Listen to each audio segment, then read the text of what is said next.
La saveur divine. Cette bonne nouvelle du royaume sera prêchée dans le monde entier pour servir de témoignage à toutes les nations. Alors viendra la fin. Préparation et présentation, Immaculée Milanesa.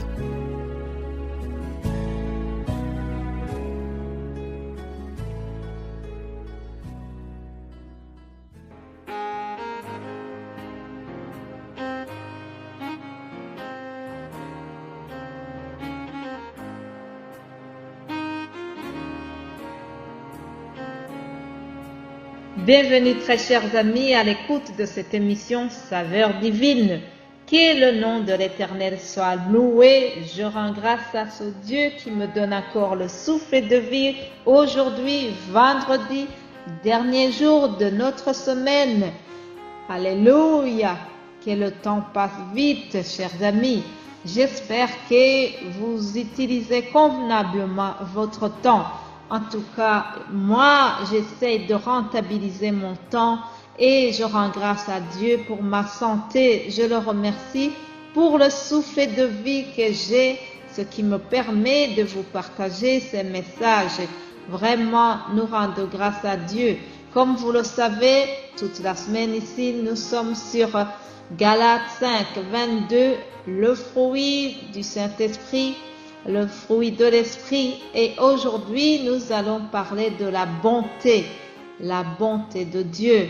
Quelqu'un a chanté car ta bonté vaut mieux que la vie, car ta bonté vaut mieux que la vie, mais les célèbre tes louanges.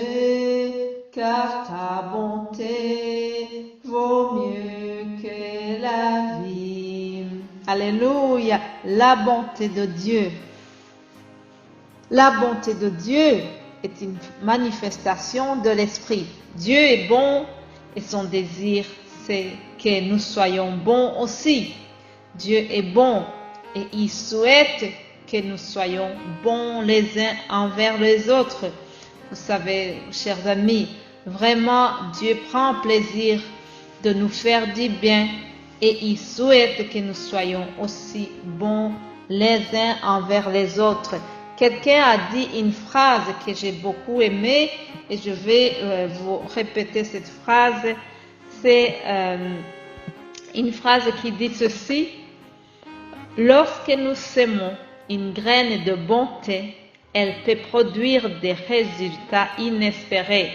Ah, j'ai trouvé cette phrase vraiment très bien. Et je vous ai trouvé d'autres définitions pour la bonté. Je vous les donne.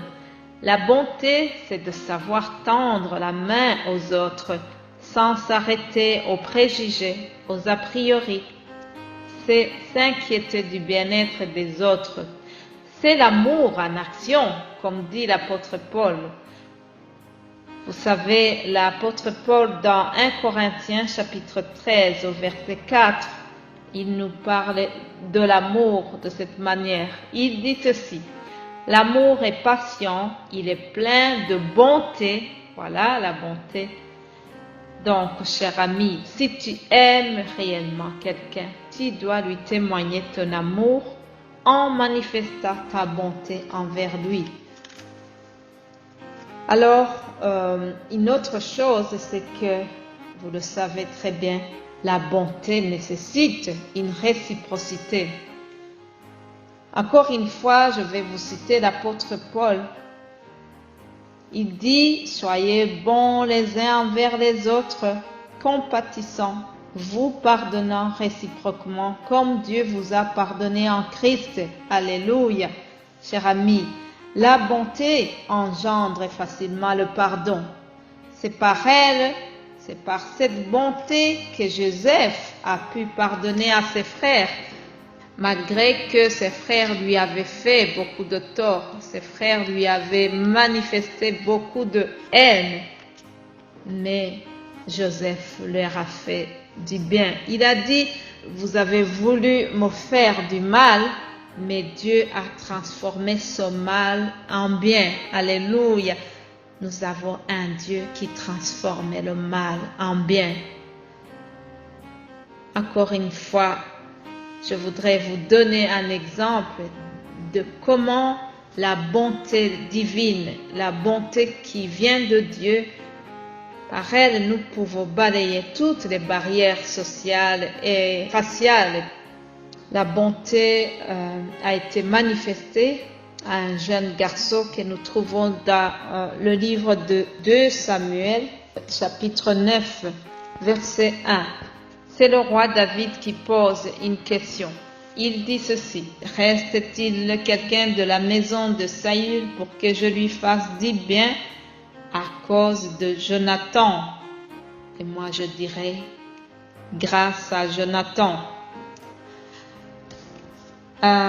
C'est une histoire qui est très très intéressante. Je vous invite à lire ce passage, tout le chapitre 9, et vous comprendrez bien l'histoire de Méphibosheth. En fait, le roi Saül avait vraiment persécuté David, vous le savez. Il a détesté, il a cherché même à le tuer. Cependant, parce que Dieu avait un plan merveilleux pour David, il a pu échapper. Puis, Saül est mort et il a laissé donc des enfants, des petits-enfants. Et parmi les petits-enfants de Saül, il y avait un certain Méphibosheth. Méphibosheth, c'était le fils de Jonathan. Jonathan, fils de Saül. Jonathan était très ami de David. Et donc, après, quand ils étaient morts, il restait ce petit garçon qui était handicapé. Il s'appelait donc Méphibosheth. Et puis, lorsque David était donc devenu roi, il s'est souvenu de l'amitié, de son amitié avec Jonathan, de l'amitié qu'il y avait entre lui et Jonathan. Et puis, David a pensé à tout cela et il a voulu faire du bien. Il a voulu manifester la bonté royale, la bonté de Dieu à l'égard de quelqu'un qui était issu de Jonathan. Ce garçon, ce petit garçon Méphibosheth, c'était un handicapé donc. En considérant cette barrière sociale, David, le roi, ne pouvait pas du tout prendre soin de cet handicapé-là. Et pourtant, parce qu'il était bon, parce qu'il était inspiré vraiment par Dieu, David a dit, il a posé cette question que je vous ai lue au premier verset. Donc, il a fait des recherches pour savoir s'il y a quelqu'un de la famille de Jonathan pour lui faire du bien. Alors, on lui a apporté ce garçon qui n'était pas présentable. C'est ce genre d'enfants qui présentent des handicaps et qu'on a envie de les cacher. On a envie de les garder à l'intérieur, que personne ne les voit. Et pourtant, c'est celui-là que le roi David a été chercher. Alors écoutez bien la réaction du garçon lorsqu'il arrive devant le roi David. Méphibosheth avait peur. Et puis David lui dit, ne crains point, car je vais te faire du bien à cause de Jonathan ton père.